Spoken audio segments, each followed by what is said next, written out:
These revolutionary devices have changed the way we've interacted with each other, with the world around us, and society at large.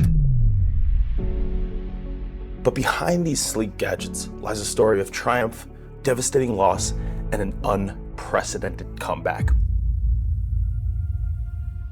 This is the story of Steve Jobs, the man who created the behemoth company Apple, who fell from the pinnacle of the tech world into the depths of despair, only to rise again and revolutionize our digital landscape. This is Comeback Kings. I'm your host, Neil Thacker, founder and CEO of NeuroPure, certified hypnotherapist, and an avid student of human performance and transformation. My mission here is to help you bridge the gap between who you are and who you wish to be. In this story about Steve Jobs, the visionary co-founder of Apple and the pioneer of personal computer revolution, we learn how Jobs overcame a humiliating ouster from his own company, years and years of failure and near obscurity, to become one of the most influential figures in technology and business history. Let's dive in. In 1976, 21-year-old Steve Jobs and his friend Steve Wozniak founded Apple Computers in Jobs' parents' garage. It was the birth of the company that would help define the personal computer revolution. From the beginning, Jobs demonstrated a unique ability to envision technology not just as it was, but as it could be. He saw computers not as complex machines for specialists, but as tools that can empower everyday people. Steve Jobs was very instrumental in always taking us, do what we can do today. Try to do something a little more tomorrow, a little more. And you can have a lot of failures too if you'll have one great product bringing in the revenues. But the whole idea was we'll move towards the future and we'll be a part of it and we'll be in with it. And after all, you look back and it was kind of invisible, the steps we took, but they all led to today. By the early 1980s, Apple had grown from just a company in a garage to a multi-billion-dollar company. Jobs, not yet 30, was hailed as a wonder kid of the tech world. Steve showed all of the potential. The genius was always there. The vision was always there. The ability to zoom out and connect the dots, the ability to zoom in and simplify. The launch of the Macintosh in 1984 was Jobs' crowning achievement. With its graphical user interface and mouse, it represented a leap forward in making computers accessible to the masses.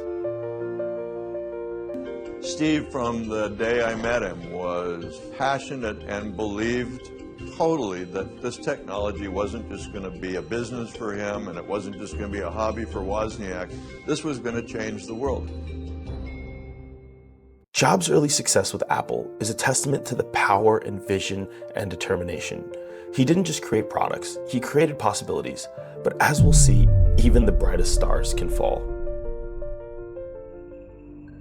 In 1985, in a shocking boardroom coup, Steve Jobs was fired from the very company that he had co-founded. He was just 30 years old. The pain of this betrayal cut deep.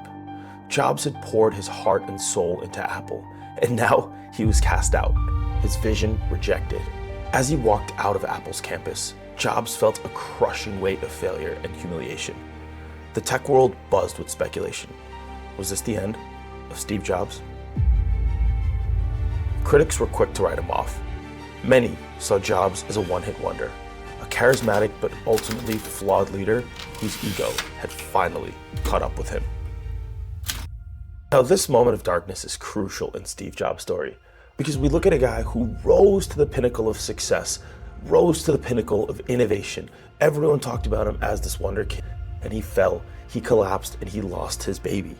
And so the question that he had to answer for himself at this time was, am I going to pick up the pieces and keep going? Am I going to rebuild? Am I going to build something new? And am I going to recreate myself?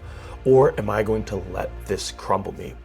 Now, the thing is, this for many people, as well as for Steve Jobs, can be seen as a traumatic event. And with traumatic events, you're going to deal with PTSD. You're going to deal with doubt. You're going to deal with a lack of self-belief. You're going to deal with basically hating yourself, hating your life, hating your existence.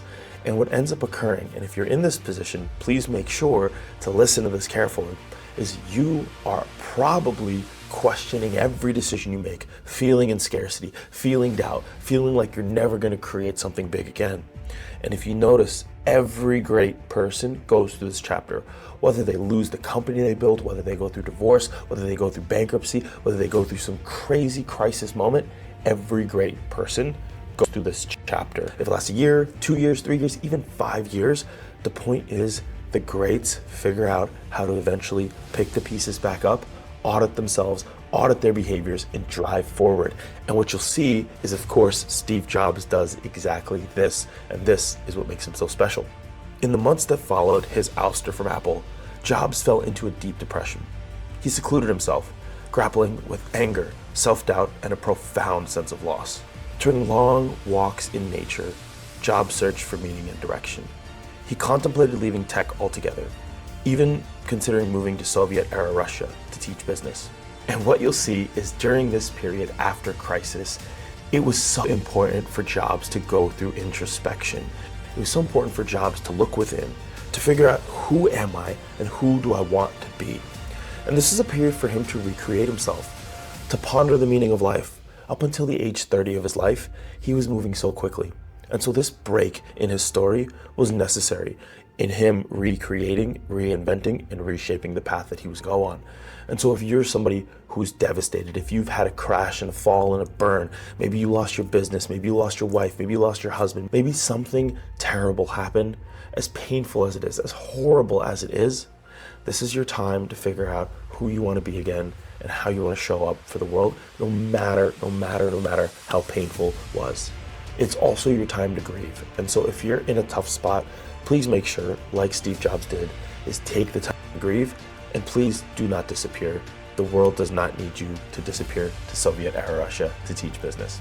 Here's the thing about Steve Jobs. Even in his darkest moments, the embers of Jobs' passion for technology continued to burn. In 1985, Jobs moved on to his next venture, and he founded Next, a company developing high-end computers for education. It was a new beginning, but success proved elusive. Next struggled to gain traction. Its computers, while innovative, were expensive and sold poorly. Jobs poured millions of his own money into keeping the company afloat. It was advanced. It was somewhere where in 1989 most people had some sort of a workstation on their desk, which was unusual then.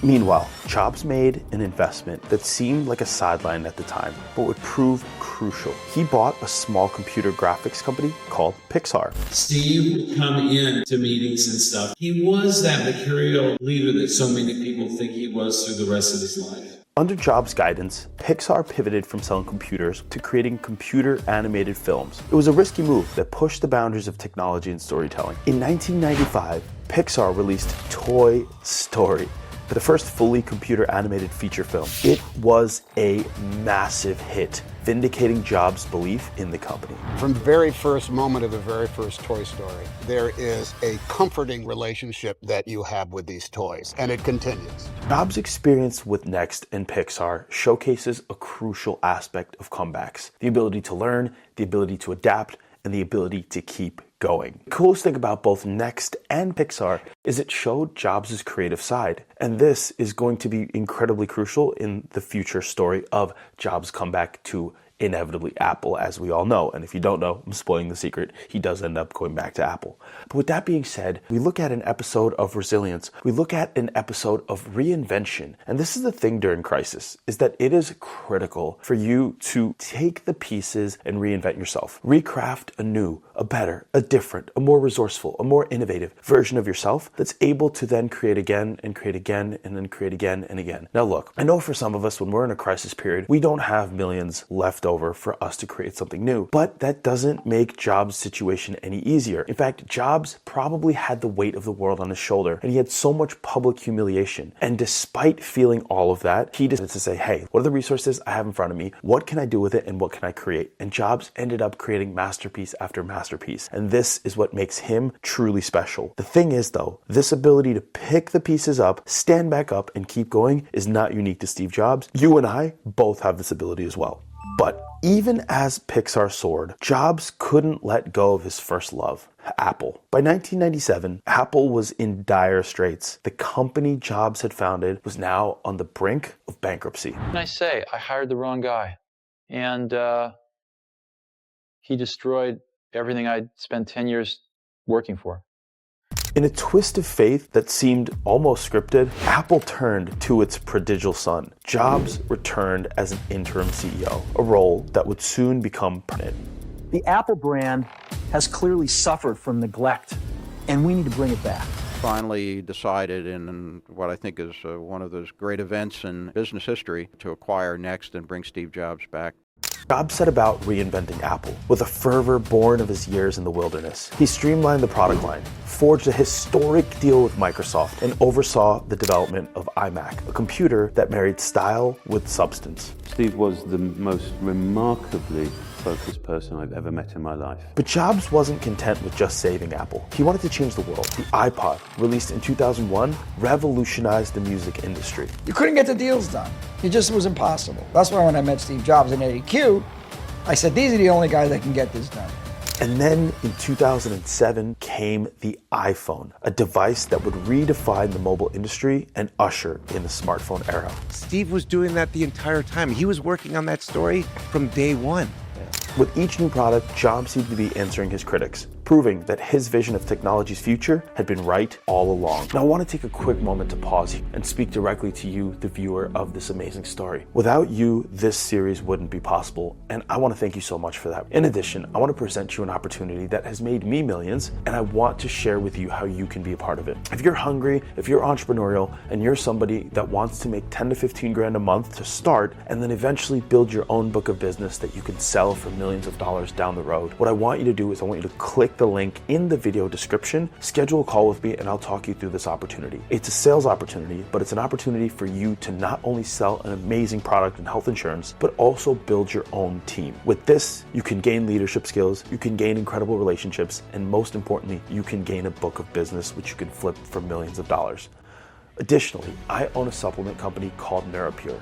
NeuroPure combines nootropics, which are brain supplements, different psychedelics and plant medicines, and ultimately plethora of different types of ingredients in different supplements to help boost cognitive function and help you transform into the best version of yourself.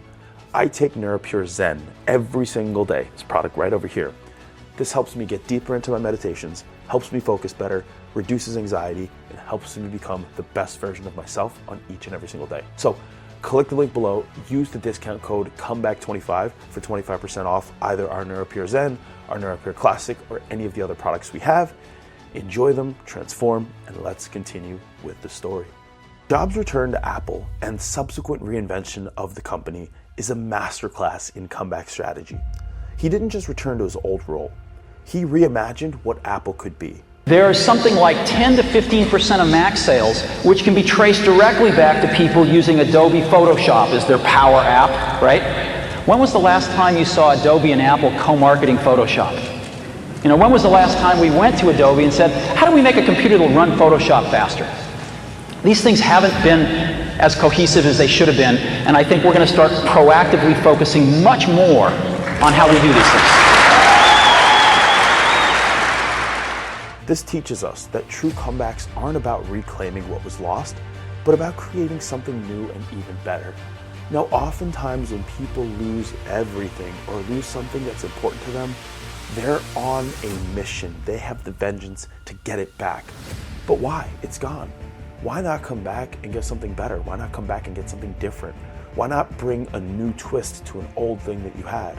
And that's what Steve Jobs did. He reinvented his attitude, he reinvented himself, he reinvented his philosophy. He took the wisdom and the experience that he had, corrected the mistakes, and came back with a new imagination. And it wasn't that he came back to the old Apple and claimed it back, but rather he created a new Apple and made it better, and you can do the same thing. Steve Jobs didn't just return from the brink of obscurity. He came back to leave an indelible mark on the world. His products changed how we communicate, how we consume media, and how we interact with technology. Now, even as his health declined due to pancreatic cancer, Jobs continued to drive Apple forward, introducing the iPad and overseeing the development of future products. The story of Steve Jobs is more than a tale of technological innovation. It's a deeply human story of failure, resilience, and redemption. It reminds us that our darkest moments can be the forge in which our greatest achievements are created. Steve Jobs passed away on October 5th, 2011, but his legacy lives on forever. Not just in the devices we use every day, but in the lesson his life teaches us about the power of perseverance, the importance of vision, and the ability to turn failure into the fuel for unprecedented success. Today, Apple stands as the most valuable company in the world, a testament to Jobs' vision and the team he built.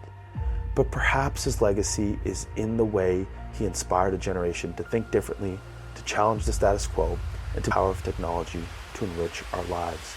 Steve Jobs' journey from garage startup to tech icon through devastating times teaches us the power of resilience, teaches us the power of continuing to go, and teaches us the power of thinking bigger, bigger, and bigger. His ability through all the obstacles to be inventive, to be creative, to come up with next computers and Pixar even after he was ousted from his company, and then to have the humility, the grace, and the imagination to come back to Apple and make it not just what it was, but much bigger, much better, and much more anti-fragile, to the point that it is now the most valuable company in the world, is a true testament to Steve Jobs' genius.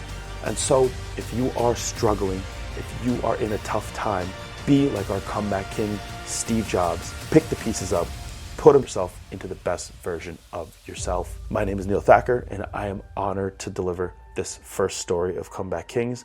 Until next time, keep going.